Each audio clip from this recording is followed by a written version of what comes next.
Welcome to the Story-Eyed Podcast. My name is Brendan. And I'm Jen. On this show, we talk about all things Williams syndrome. We're excited to share our community with you. Thanks for being here. I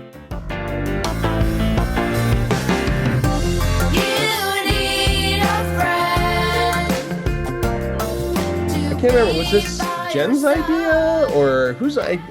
Was it your idea? It wasn't mine. I know it wasn't mine. Well, one of Jen or I's, or to put together a show on a theme. Okay, so today we are doing this clip show. We have everyone from Dr. Pober to Dr. Jacob to Dr. Krebs, Dr. Lyren, and Dr. Barnhardt, doctors Lyren and Barnhardt from my children.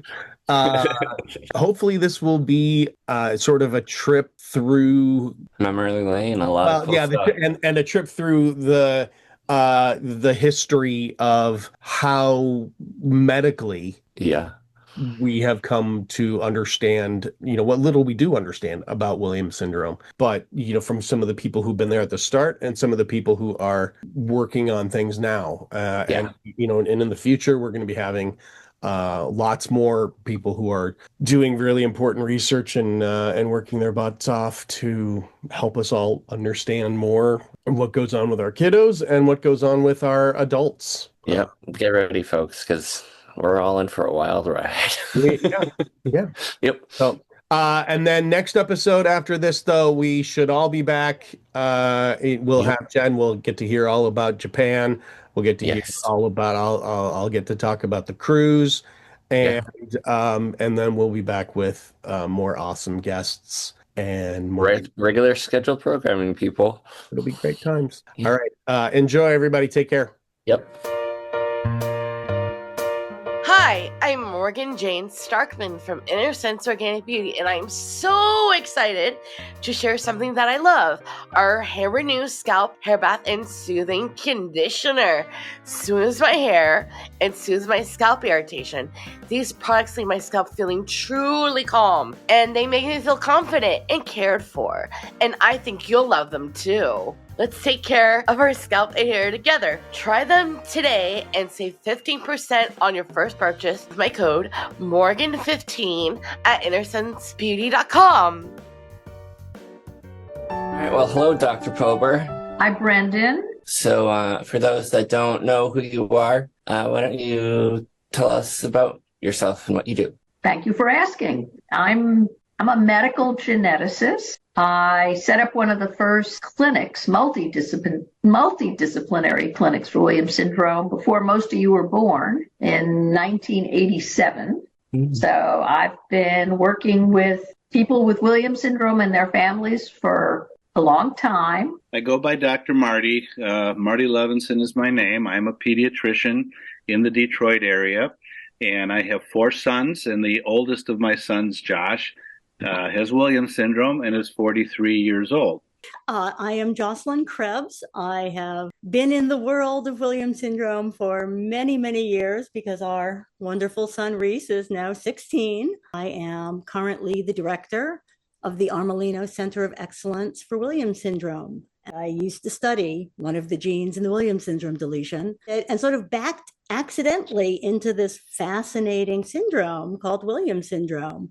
And so I read about it and I learned about it and my students learned about it and we all worked on it. And then we had our first son and lo and behold, he has Williams syndrome. So I work in cardiology there at Texas Children's. I'm a PA there, and I joined that cardiovascular genetics group with the intention of developing a Williams program. My brother actually has Williams. That's why I'm interested in it. Okay. That's why I'm passionate about it and kind of went into cardiology. I'll go first. I'm Elizabeth Barnhardt. I'm a developmental and behavioral pediatrician, Nationwide Children's Hospital in Columbus, Ohio, and I'm one of the co-directors of our Williams Syndrome Clinic. And hi, everyone. I'm Becca Lyren. I am a psychologist, also at Nationwide Children's Hospital, and also part of our Williams Syndrome Clinic. I'm Terry Monkaba. I am the former executive director of the Williams Syndrome Association. Was at the helm for 32 years. Williams syndrome, as many people watching this probably know, a deletion on the 7th chromosome that includes a gene called elastin, or ELN is the name of the gene, but it codes for a protein called elastin. That is a very important protein in blood vessels specifically, and so that can affect how those blood vessels develop, change over time. And the main thing, one of the biggest problems we see as far as heart disease goes in Williams is vascular narrowing, or stenosis is the fancy word that we use for that. Yes, absolutely. So 7-11-23 is, a set of numbers that only a few people get excited about, because not everybody knows that this is the maybe not so thrilling to the general public way that geneticists label positions on chromosomes. Right. But of course, all of our chromosomes are numbered, starting with the biggest for number 1, so numbered by size. And chromosome 7, of course, is the chromosome that is the home of the deletion, the Williams syndrome deletion, nearly 30 genes that are impacted. And chromosomes, and people have probably seen pictures of this many times, there's a way to look at chromosomes in which they look like they have stripes, black and white bands. And this chromosome banding is a technique that's been around for decades. Scientists have been using this to map chromosomes and understand which is which. When a child in utero do a karyotype, and when you do amniocentesis and do a karyotype, that's what you're seeing, is that sort of old-fashioned, been around forever banding technique. Well, those bands get labels. So chromosomes have physical addresses on them, which is how geneticists have kept track of things for a long time. So chromosomes, each chromosome has its number, and then all of our chromosomes have a place in them called the centromere, which is just a little handle that we use to sort them.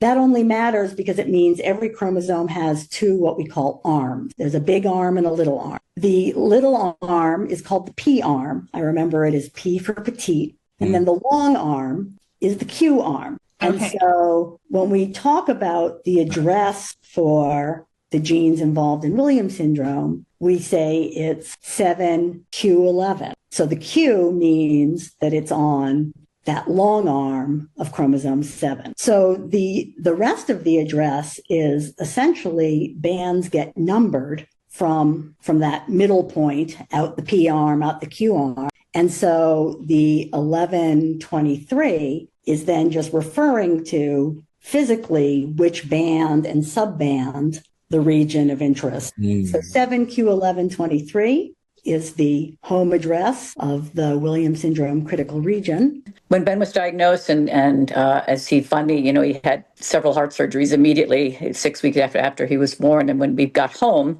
just as we were leaving UMass, the University of Michigan, we were told that there was a doctor in near where we lived who they thought had a son with Williams syndrome. And, so they gave me a name, and I was able to come back and connect with Marty Levinson. And this was a real odyssey for us because we didn't have the FISH test yet. There were no criteria that were the established criteria. We were actually, for years until we discovered the elastin gene location, we were trying to come up, when I say we, I mean researchers from all over the world, were trying to put their heads together and define what is Williams syndrome. And in our odyssey, we actually had an experience where in a 2-week period, we saw 4 different specialists, 2 of whom said, I believe he has Williams syndrome, and 2 of whom said he definitely does not have Williams syndrome.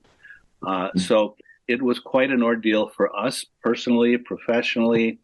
At that time, believe it or not, the literature suggested that there were probably no more than 100 people with Williams syndrome in the United States of America. So obviously we know that is way, way, way off. They also, at that time, we had some very good geneticists who said, just to be safe, you should assume you have a 1 in 3 chance of having another child with Williams syndrome, which was, again, totally false information. But that's what was available in 1980. actually a paper was published saying it was due to a deletion on chromosome 15. We now know that's not correct. And in my training, I had a job that was half clinical genetics, half seeing patients, and half looking at chromosome to try and prove, was there a change on chromosome 15 or not? Over time, I just became much more interested in the people part of my job than the chromosome part of my job. And the more folks that I met, the more I decided we really needed a multidisciplinary clinic, that there were lots of issues, both medical and developmental, and people deserve to see somebody, and sort of my standard half joke, for whom they didn't have to spell Williams. At that time, Williams syndrome was diagnosed probably more often by cardiologists than by geneticists at the time, because so many of the kids had heart issues, not universal, but many did.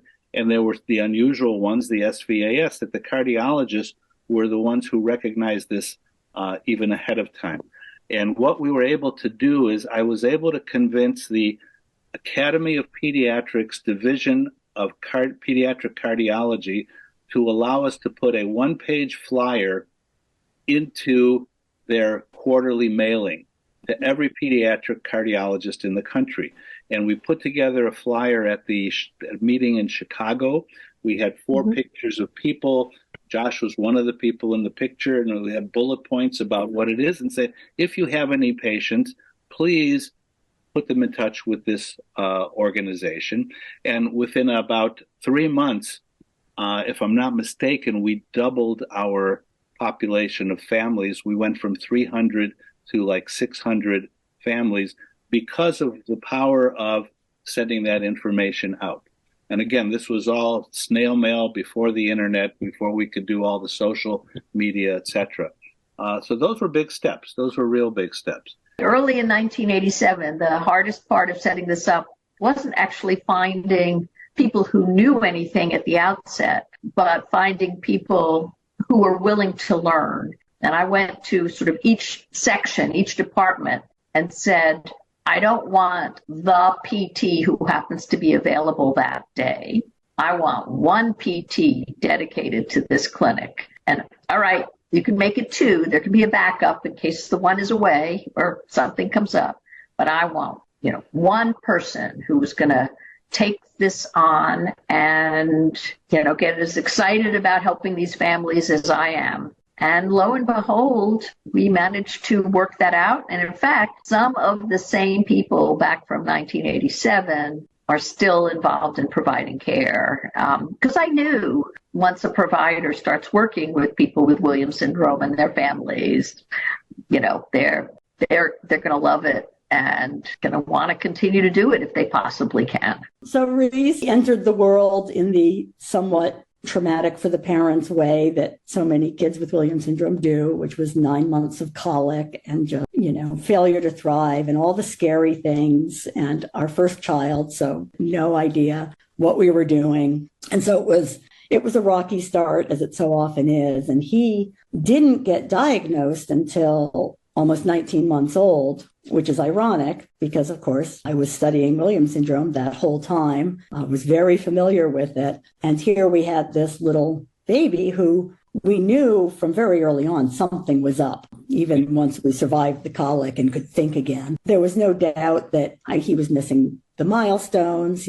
Things were going on. He looked a little unusual. There was something different about him, but he didn't have the classic Williams features that people look for. We even took him saw a geneticist from Seattle who had certainly seen many kids with Williams in her career. When Ben was born in 86 and the association had started in 83, I think it was 94 at the San Diego convention, the researchers had put together a score sheet that they felt they could give to families to see if you had, there was like 12 questions. And if the child scored, an 8 or better, then the chances were very, very good he had Williams syndrome. But coincidentally, at that same convention was when Dr. Colleen Morris had discovered the gene. and for elastin. She had discovered the elastin deletion. And so at the same time that the docs were testing out the score sheet, there were folks there who had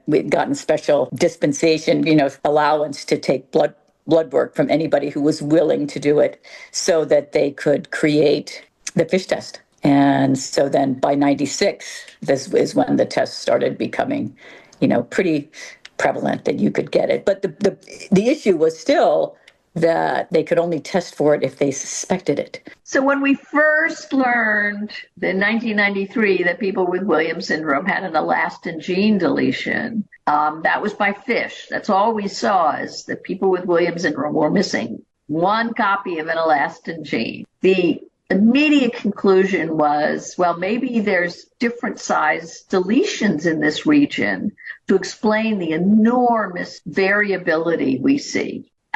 Some folks, have serious heart problems from the get-go. Others never really have serious heart problems. And same for the developmental spectrum is broad. So the hypothesis was that people with small deletions, maybe the elastin gene and a couple genes nearby, would have few problems, but that there had to be other folks who had the elastin gene deletion but were missing more neighboring genes and had a larger deletion. That hypothesis was proved false fairly quickly. So we now know, current genetic microarray, let us say, or even sequencing to some extent, we now know that the vast majority of people have what looks like the same size deletion. There are exceptions, maybe 2, 3, 4% have a smaller deletion and generally have fewer problems. And then there's another percent who have a larger deletion, even larger than the typical Williams syndrome deletion, and as you would predict, have more problems. Why some of these variations in deletion size arise is still an active area of research. That next step of what does it mean for taking care of your family member with Williams syndrome or predicting their future, that is where the sort of the research is going, because we don't have that next piece yet. This is a fascinating condition where we're translating this microdeletion into the behavior and physical and emotional profile that is so very strongly resembled from one patient to another. We know it's not universal. Not everybody is the same, but there are so many similarities. It's fascinating. There are what I would call at-home genetic tests that your doctor orders for you.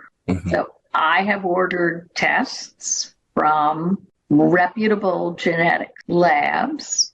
The lab sends a kit to the family where it's a little sponge and they're collecting some saliva, or again, it's like a soft toothbrush and they're just rubbing it on the inside of their cheek. And the family sends the kit back to the lab and the lab sends me a test result. And it's as accurate as if you had blood drawn in the office or in the lab. So that's a test that your doctor orders, and it has to be the right test. Right. It has to be ordered by someone knowledgeable about ordering genetic testing. And in all likelihood, your insurance company has to approve this test before the kit will get sent to you. There are, like 23andMe, there are what are called direct-to-consumer tests. So those are tests you, as the consumer, can go online and order. Those, I would have much less confidence are able to diagnose Williams syndrome, and would not recommend going that route. I'm not a big fan of self-diagnosis. I tell people you can't blame the doctors for not knowing a ton about it. No. To me, the expectation of the doctors is the willingness to investigate and to send you to the right people. just recognize that something is off and it needs to be investigated. And then, basically, through my experience with Williams, I've established a practice. I'm a general pediatrician, but I see a very high number of patients, kids, and even young adults with neurodiverse diagnoses. And some of them are even less common than Williams.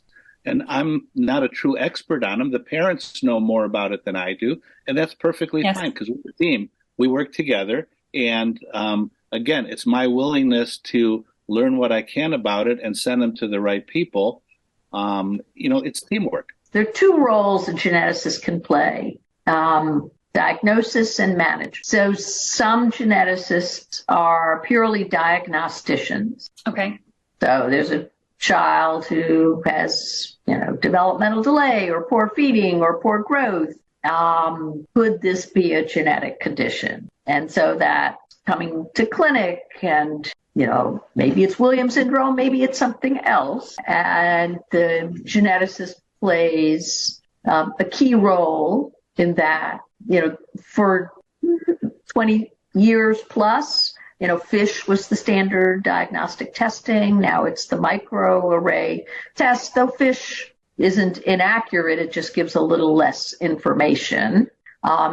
There are changes besides the Williams syndrome deletion that can show up on the microarray. So a geneticist would interpret, are there additional changes? Do those changes have any significance for your family member with Williams syndrome or perhaps somebody else in the family? And then a geneticist is, again, under this kind of the diagnostic umbrella, involved in recurrence risk counseling. Is this going to happen again? And perhaps, counseling about prenatal testing, prenatal diagnosis, though, is likely to refer a family to a prenatal genetic counselor for the sort of the nitty-gritty of prenatal. And once the WSA was established, it just kept getting more and more people interested.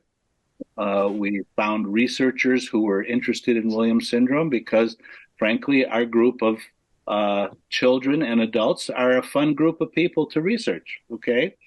So it's enjoyable as well as fascinating because when I lecture about Williams syndrome, one of the things I say is that separate from being a dad, this is a fascinating condition where we're translating this microdeletion into the behavior and physical and emotional profile that is so very strongly resembled from one patient to another.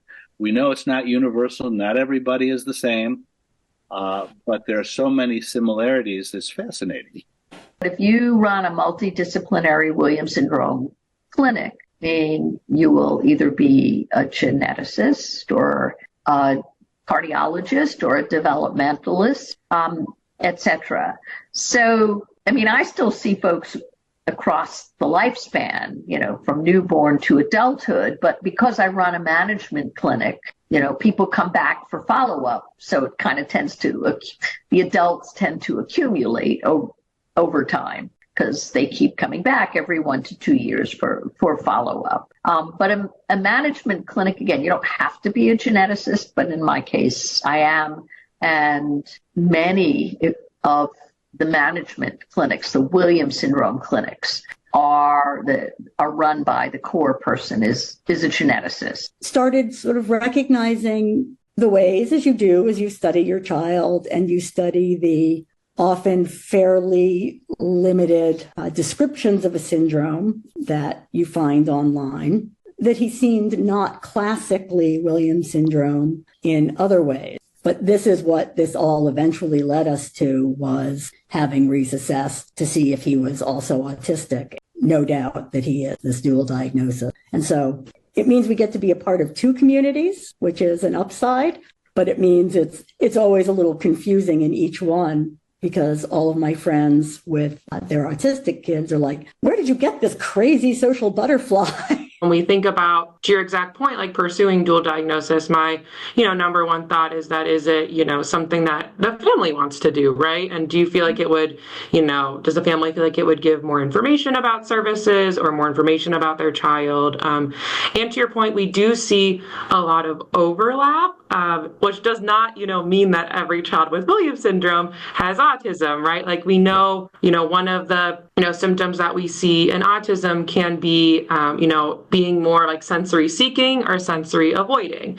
We know for a lot of people with Williams syndrome, like sounds are, things that they might be more sensitive to, right? And so if you're looking kind of at some of the overlap, or even like in young kids, if we're seeing that you might be, behind, a little bit behind developmentally, and you're not yet using, pointing to requests, that might be something we're looking for in an autism evaluation, right? So there definitely is, overlap, and a lot of research has found that the percentage of kids with Williams syndrome who also meet criteria for autism is higher than kind of the general overall 1 in 36, kind of in the just overall population.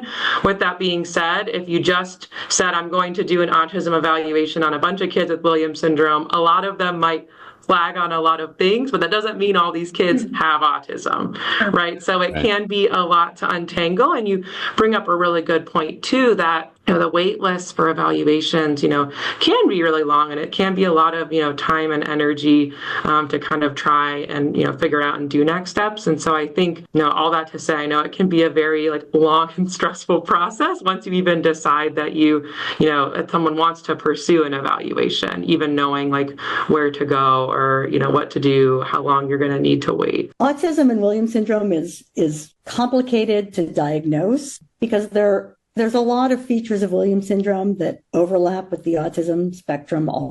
Both of them are big spectrums just on their own. And so in a lot of ways, it almost becomes a spectrum on top of a spectrum of how autism co-presents with Williams syndrome. All of that said, there are certainly a lot of social teaching approaches, modern applied behavioral analysis, ABA, not old school, poorly implemented ABA. Not old school ABA, yes, yeah. Yeah, there's been some terrible things called ABA in the past that have traumatized a lot of now adults, autistic adults, but done well. Both of our kids have actually had a wonderful success with ABA. And I think it's something that works for everyone. But as it happens, most insurance companies will cover it only for autism. And so that is one of the few perks, I guess, of getting that additional diagnosis is it makes you eligible for some services or insurance coverage. Yeah, I think on the practical front, that absolutely is a huge consideration because when it comes to, different community agencies, services, school-based services, insurance companies being willing to pay for things like ABA, autism is a much more well understood diagnosis than Williams syndrome. And the fact of the matter is ABA, or applied behavior analysis, really is just an instructional method that you can apply to help with things like challenging behaviors. You can apply it to helping with things like activities of daily living. So, you can work on things like toilet training, for example.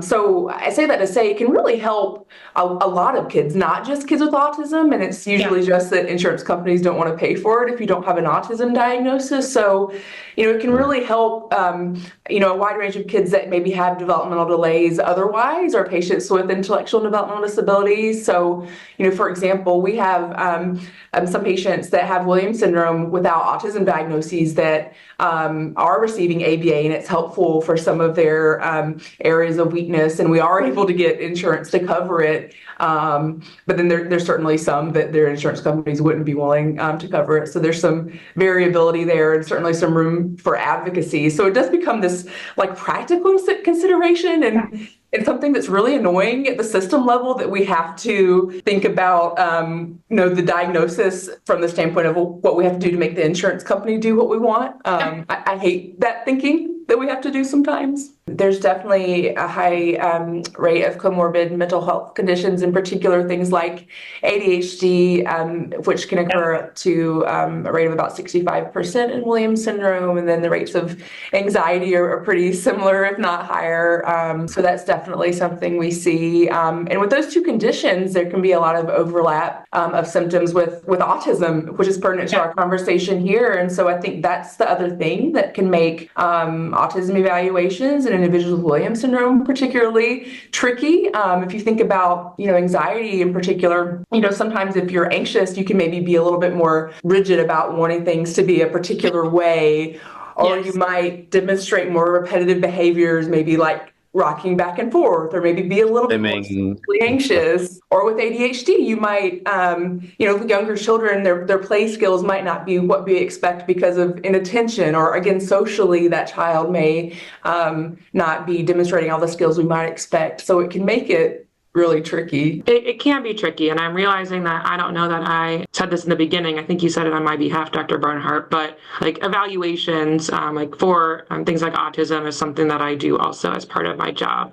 I think you gave me a shout out, but I was like, I don't know that I ever said that, and that's what we're here to talk about. But I think, and the tricky thing too, right, is we know for, something like Williams syndrome, you go and you can get a test, and the doctor will say, here you go, here's the results, you have Williams syndrome. Where for autism, right, it's more of observed and reported behaviors, right? There isn't, a blood test or a brain scan or something you can go get to say, yes, this is autism. It's really just based on behaviors. And so I think that, Dr. Barnhardt's point, that's why it's important, you might see a behavior and say, oh, yes, this person, is asking a lot of repetitive questions, but, this feels like it's more due to anxiety, right? And you kind of have to untangle kind of those behaviors, which is why I think, a detailed evaluation can be really helpful, right? Not just necessarily, I'm reading this and I feel like I'm checking all these boxes and then, feeling really like worried or, not sure if you're missing something, that, it could be that you're seeing this behavior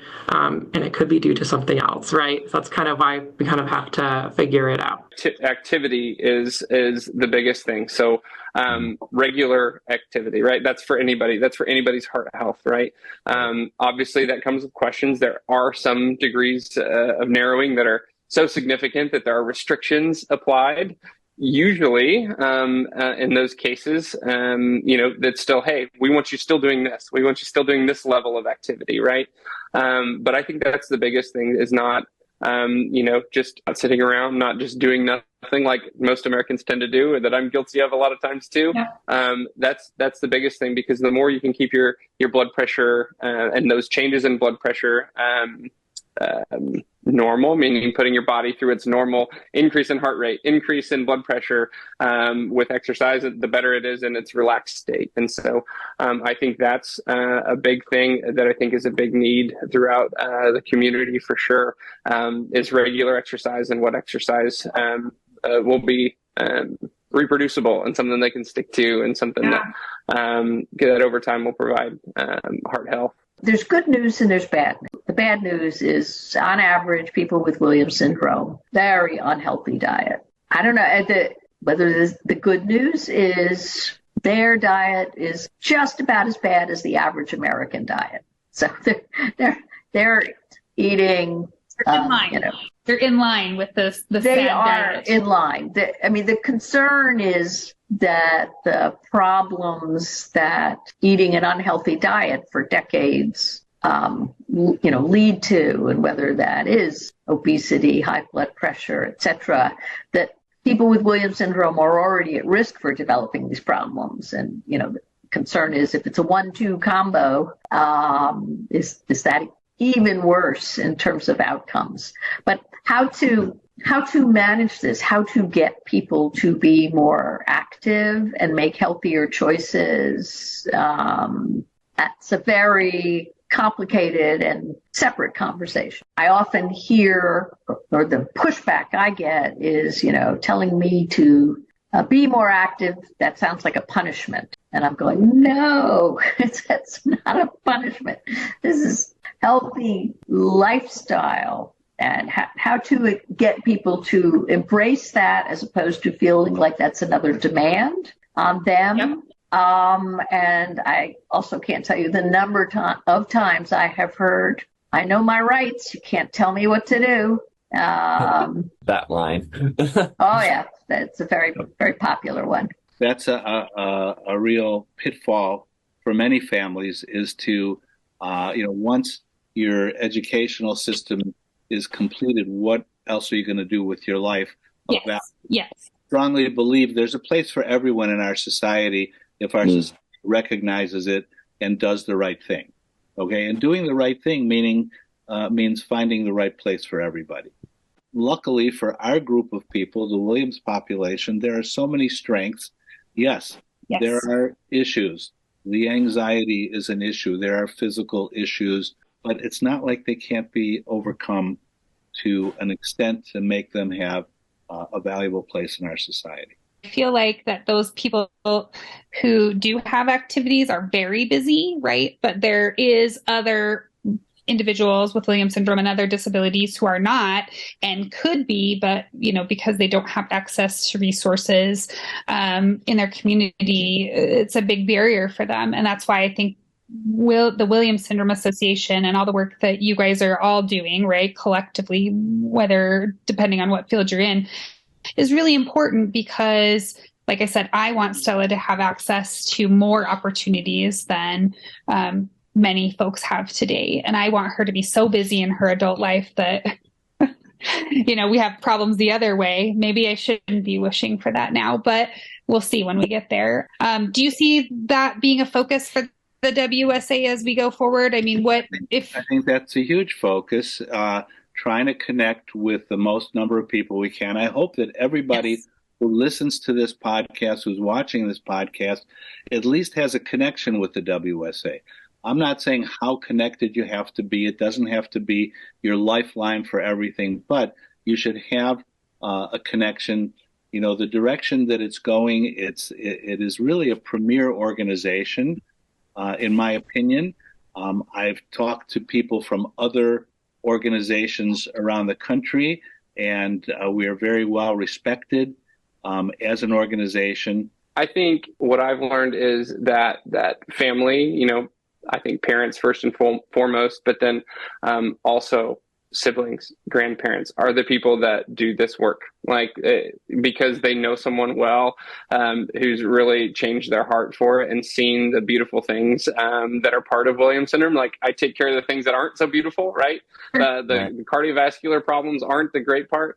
But there are so many great things, and I think it's the people that really change and really drive us to do what we do. Right? It's not that I'm so interested in what the blood vessels do. Right? I am kind of a nerd that way, but a lot of the time it's because of the people behind it, right? And the families I get to interact with, and I think having grown up with someone with Williams, I think that has given me kind of a window when people come with a new diagnosis or come and are learning about it for the first time, that are terrified, like you said.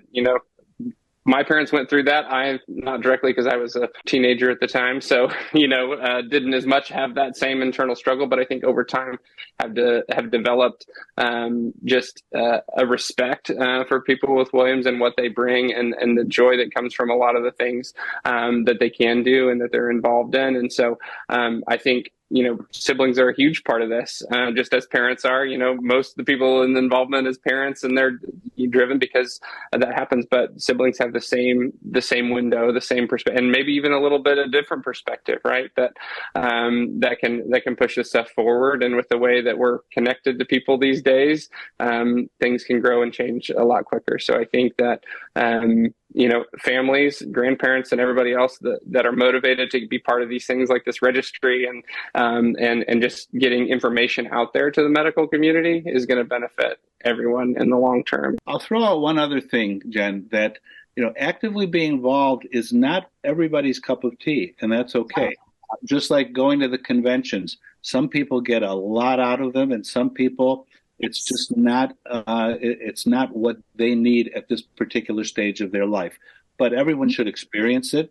Everyone should experience a convention just to see what you're getting out of it in terms of the knowledge that you're learning, in terms of the camaraderie. Listen, the reality of it is that all of us here share something that we would otherwise not share. Jen, you seem like a very nice person, but if we didn't have the Williams syndrome tied together, we might not really have any kind of relationship.